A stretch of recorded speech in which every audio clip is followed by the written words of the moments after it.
स्वागत है दोस्तों आप सभी का आज की इस कहानी में। आज की कहानी है बुढ़ापे की तकलीफ। आज कविता जी की आंखों से आंसू रुकने का नाम ही नहीं ले रहे थे। अपनी बहू को इस तरह चिल्लाते देखकर उन्हें बहुत बुरा लग रहा था। कविता जी सारा दिन घर का काम में लगी रहती थी। ऊपर से बहू के 8 साल के छोटे से बेटे आरव को भी संभालना उन्हीं की जिम्मेदारी थी। पर आज बहू की बातें उनके दिल को छलनी कर रही थी। बहू रोज अपनी सास को कुछ न कुछ सुनाती रहती थी। बहू को अपनी नौकरी का बहुत घमंड था। हमेशा अपनी नौकरी की धौंस दिखाती रहती थी। बात बस इतनी सी थी कि नीता अभी अभी ऑफिस से आई थी और जैसे ही घर के अंदर कदम रखा, हॉल का नजारा देखते ही अपनी सासू माँ पर चिल्लाती हुई कहती है, आप घर पर सारा दिन बैठी बैठी करती क्या हो? मुझे तो समझ नहीं आता।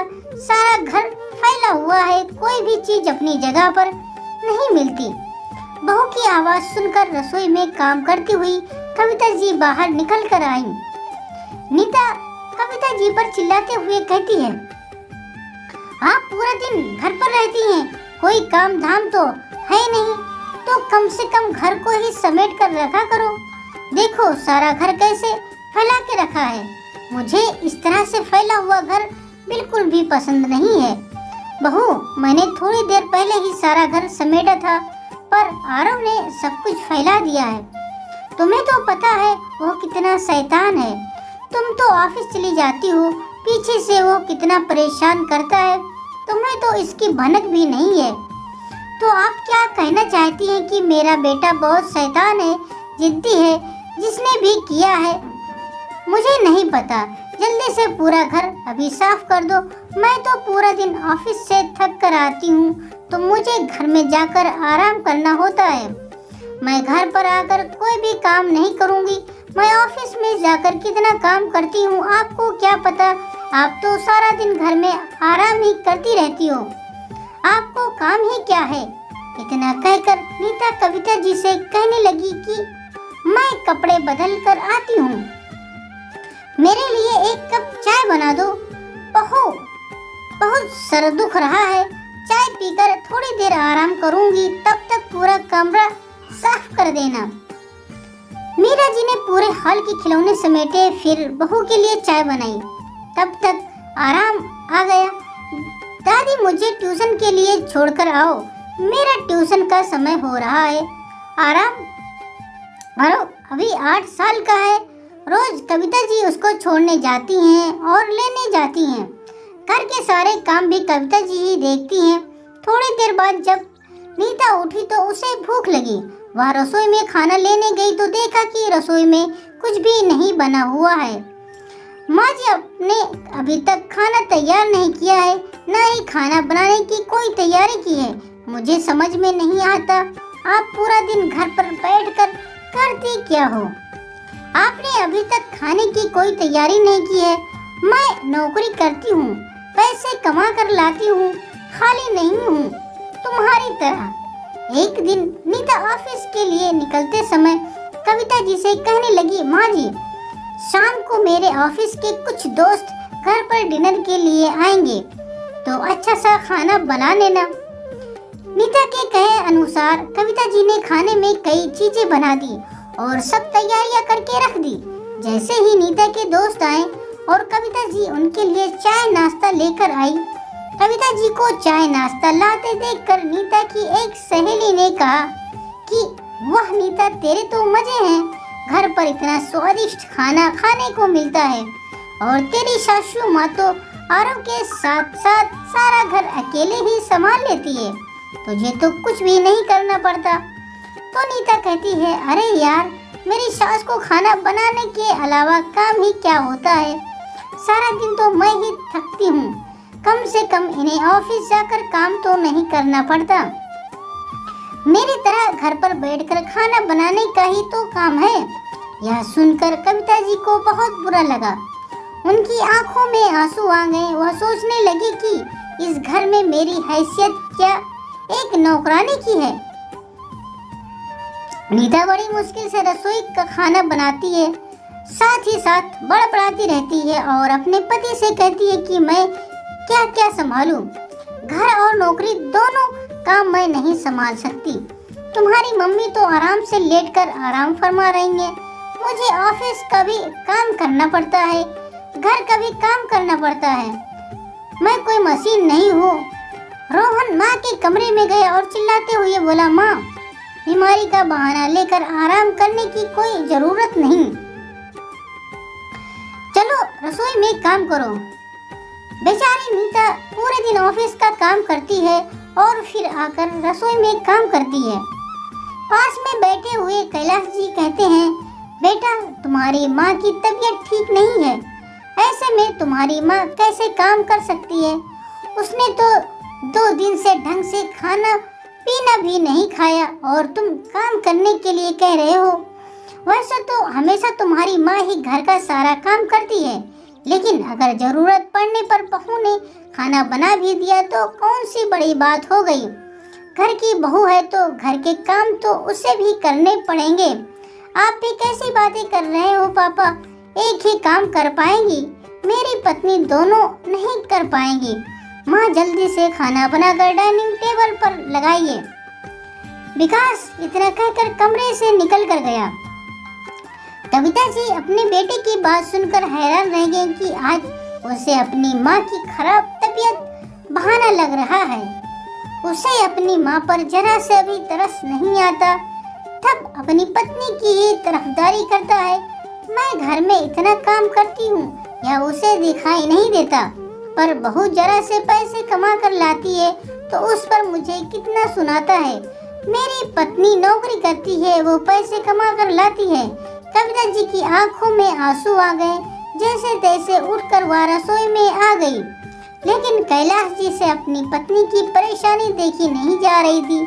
उस समय उनको ऐसा लग रहा था कि वो अपने बेटे से कहे कि उनकी पत्नी इस घर में काम नहीं करेगी। पूरी जिंदगी तो काम किया है, अब जब बुढ़ापे में आराम करने के दिन है, तुम्हारी माँ सारे घर का काम संभालती है, कब तक माँ से काम कराते रहोगे। तुम्हारी पत्नी नौकरी करती है तो इसका मतलब यह तो नहीं कि वह घर के कोई काम नहीं करेगी। अब जैसे ही कविता जी रसोई में गई, बहू ने कहा कि खाना बनाकर फटाफट डाइनिंग टेबल पर लगा दो, बहुत भूख लग रही है। इतना कहकर बहू रसोई से निकल कर गई। कैलाश जी सरकारी नौकरी में ऊंचे पद पर थे, पर अब वह रिटायर हो चुके थे। उनके ऑफिस के सभी लोग उनको बहुत अच्छी तरह से जानते थे। कैलाश जी बहुत ही सज्जन और मिलनसार व्यक्ति हैं। 1 साल पहले ही उनके बेटे की शादी हुई थी। कैलाश जी की बहू नौकरी करती है। शुरू में तो कैलाश जी और कविता जी बहुत खुश होते थे कि उन्हें एक अच्छी बहू मिली है और उन्हें बहू की नौकरी से भी कोई दिक्कत नहीं थी। लेकिन धीरे धीरे नीता ने अपने रंग दिखाने शुरू किए। वो जब देखो तब अपनी नौकरी का घमंड दिखाती रहती थी कि मैं नौकरी करती हूँ, पैसे कमाती हूँ, और नौकरी का घमंड उससे इतना ज्यादा था कि हर बात में वह कविता जी की बेइज्जती कर देती थी। एक दिन कविता जी डाइनिंग टेबल पर खाना लगा रही थी। उनके हाथों से दाल का बाउल छूटकर डाइनिंग टेबल पर गिर गया। सारी टेबल पर दाल फैल गई। बहू भी ऑफिस से आ चुकी थी। बहू डाइनिंग टेबल पर बिखरी हुई दाल को देखकर चिल्लाती हुई बोली, कोई भी काम ढंग से करना नहीं आता है। तुम्हें पता है सामान कितना महंगा आता है, कितनी सारी दाल का नुकसान कर दिया है। पैसे कैसे कमाए जाते हैं तुम्हें तो इसका अंदाजा भी नहीं है। पूरे दिन ऑफिस में सर खपाती हूँ, तब जाकर पैसे कमाती हूँ, और तुम घर में बैठी बैठी बस नुकसान करती रहती हो। 1 रुपया कमाने को तो है नहीं, बस नुकसान करवा लो।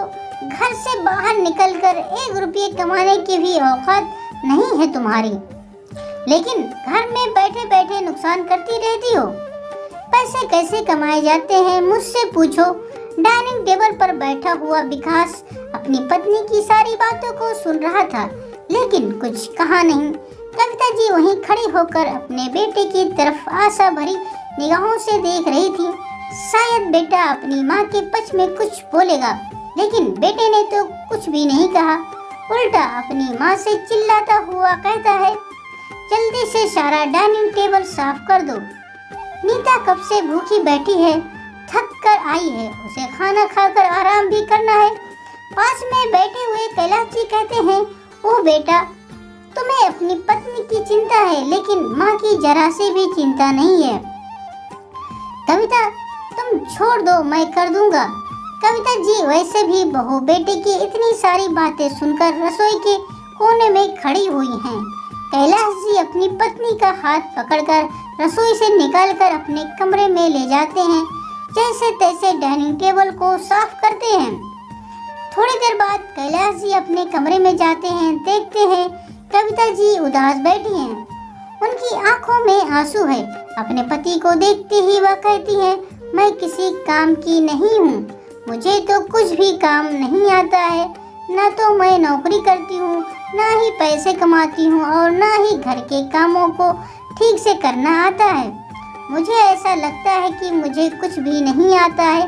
बहू तो इतनी पढ़ी लिखी है, अब बिना पढ़ाई लिखाई के मैं कैसे पैसे कमा सकती हूँ? और अब यह कोई उम्र है क्या पैसे कमाने की? जो बहू मुझे जब देखो तब अपने पैसों का घमंड दिखाती रहती है। कविता, तुम अपने मन को छोटा मत करो। किसने कहा कि तुम्हें कुछ नहीं आता? पैसे कमाने के लिए केवल पढ़ाई लिखाई जरूरी नहीं है, हाथ का हुनर भी बहुत बड़ी चीज है, और वो तुम में कूट कूट कर भरा है। कविता, तुम बहुत अच्छा खाना बनाती हो। अरे तुम्हारे जितना स्वादिष्ट खाना तो कोई भी नहीं बनाता है, और हर कोई पैसे कमाए यह जरूरी तो नहीं है। अगर तुम पैसा नहीं कमाती हो तो पैसा बचाती तो हो। इस बात का बहू को जरा सा भी एहसास नहीं है, लेकिन अब मैंने सोच लिया है, बहू को इस बात का एहसास जरूर कराऊंगा। बात बात पर वह तुम्हें अपनी नौकरी का घमंड दिखाती है, घर का कोई काम नहीं करती है, बेटे को भी अपनी माँ की मेहनत दिखाई नहीं देती है। इतने बुढ़ापे में भी माँ रसोई में लगी हुई है, अपनी पत्नी की हर बात में हाँ मिलाता है। आज कैलाश जी ने सोच लिया कि अब बस बहुत हो गया, अब उनकी पत्नी और नहीं सहेगी, जितना सहना था सह लिया, आज तो हद ही हो गई। जब बेटा बहू ने जरा सी बात पर इतना को सुना दिया, अरे बुढ़ापा आ गया तो क्या स्वाभिमान तो है। कैलाश जी अपनी पत्नी से कहते हैं, कविता, मैं जिस ऑफिस में काम करता था, कुछ लोग ऐसे हैं जो अपने परिवार से दूर आकर यहाँ रह रहे हैं और उन्हें खाने की बहुत परेशानी होती है, तो मैं ऐसे लोगों के लिए टिफिन सर्विस शुरू करूं। कविता जी इस बात के लिए तैयार हो गई। अपने पति के कहे अनुसार कविता जी ने सुबह घर का कोई काम नहीं किया। कैलाश जी अपनी पत्नी को लेकर बाजार गए। बाजार से वह कुछ सामान खरीदने गए, जिसमें वह टिफिन सर्विस का सारा सामान लेकर घर आए। एक बड़ा सा गैस चूल्हा भी लेकर आए और उन्होंने पीछे वाली जो किचन खाली पड़ी थी उसको साफ कर लिया। उसमें उन्होंने नई गैस को रख दिया और सारा खाना बनाने वाला सामान रख दिया। जब अपने पति के साथ सामान लेने गई थी तो नीता ने देखा कि घर का काम ऐसे ही फैला पड़ा है और न ही नाश्ता तैयार है, औरों को स्कूल छोड़ने भी कोई नहीं गया। सारे काम नीता को ही करने पड़े। वो काम करती जा रही है और बड़बड़ाती जा रही थी। आने दो, आज माँ जी को देखती हूँ, सुबह सुबह पता नहीं कहाँ सैर करने के लिए निकल गई हैं। घर के सारे काम मुझे देखने पड़ रहे हैं। बेटे को भी स्कूल बस तक मैं ही छोड़ने गई हूँ। टिफिन मुझे बनाना पड़ा है, आज तो इनकी खैर नहीं है। माँ जी की वजह से आज मैं ऑफिस के लिए इतनी लेट हो गई हूँ। शाम को ऑफिस आते ही नीता कविता जी पर चिल्लाती हुई कहती है, माँ जी आज सुबह कहाँ गई थी? आज सुबह कहाँ गई थी आप? आपको पता है मेरा ऑफिस रहता है, पूरा घर फैला हुआ था। कैलाश जी अपनी बहू की बात को सुनकर कहते हैं, बहू अब मेरी पत्नी घर का कोई काम नहीं करेगी, यह घर तुम्हारा भी है, तुम भी इस घर की जिम्मेदारियां लो। अगर तुम नौकरी करती हो तो आज से मेरी पत्नी भी पैसे कमाती है। अब जब तुम्हारी सास पैसे कमा रही है तो फिर वह घर के काम कैसे करेगी? जब तुम पैसे कमाती हो और घर के काम नहीं करती हो तो तुम्हारी सास भी पैसे कमाने के बाद घर के काम नहीं करेगी। नीता अपने ससुर जी की बातों को सुनकर खिलखिलाकर हंस पड़ती है और कहती है, माँ जी, बुढ़ापे में कहाँ पैसे कमाएंगी? कौन इनको काम देगा? इनकी औकात पैसे कमाने की नहीं है, इनको घर में ही काम करने दो। कैलाश जी को अपनी बहू की कटु हंसी देखकर गुस्सा तो बहुत आता है, लेकिन वो कुछ कहने की जगह करके दिखाना चाहती हैं। कविता जी ने अगले ही दिन से टिफिन बनाने का काम शुरू कर दिया और कैलाश जी उन टिफिन को पहुंचाकर आ गए। जैसे ही उन लोगों ने कविता जी के हाथ का खाना खाया, उन्हें वह बहुत स्वादिष्ट लगा और उन्होंने उस खाने की बहुत तारीफ की। उन्होंने अपने भी कुछ जान पहचान के लोगों को कविता जी के टिफिन सर्विस के बारे में बताया, तो उन्होंने भी कविता जी की टिफिन सर्विस शुरू करवा दी। अब धीरे धीरे कविता जी की टिफिन सर्विस का काम काफ़ी बढ़ गया था, तो उन्होंने अपने लिए एक हेल्पर को रख लिया जो बाजार से सामान लाना और टिफिन पहुंचाने का काम करता था। उन्होंने अपने टिफिन सर्विस को कविता टिफिन सर्विस का नाम दिया। इधर घर में नीता को घर के काम के लिए बड़ी समस्या होने लगी थी, इसलिए उसने अपने काम के लिए 2 मेड रख ली थी और खाना बनाने के लिए 1 कुक रख लिया था। इसके लिए वह 5,000 महीने दिया करती थी। 6 महीने में ही कविता जी ने अपने पति के साथ मिलकर इतने पैसे कमा लिए कि उन्होंने अपने पैसों के दम पर एक छोटी सी दुकान खोली। आज उस दुकान का उद्घाटन होना था। उद्घाटन में घर के सभी लोग पहुंच गए। जैसे ही बहू बेटा दुकान के पास पहुंचे तो दुकान के बाहर अपनी माँ का बड़ा सा नाम देखकर चौंक गए कि आज माँ ने टिफिन सर्विस शुरू करके इतनी बड़ी दुकान खोली है। सारी पूजा हो जाने के बाद कैलाश जी अपने बेटे बहू से कहते हैं, क्यों बेटा, क्या कहा था तुमने कि तुम पैसे कमाती हो और तुम्हारी सास ऐसे नहीं कमा सकती? उसकी औकात ही नहीं है पैसे कमाने की। तो देख लो, आज उसने अपने दम पर दुकान खोली है और वो महीने के 50,000 कमा रही है। जब तक कविता घर के सारे काम करती थी तब तक तुम लोगों ने उसके काम को महत्व ही नहीं दिया था।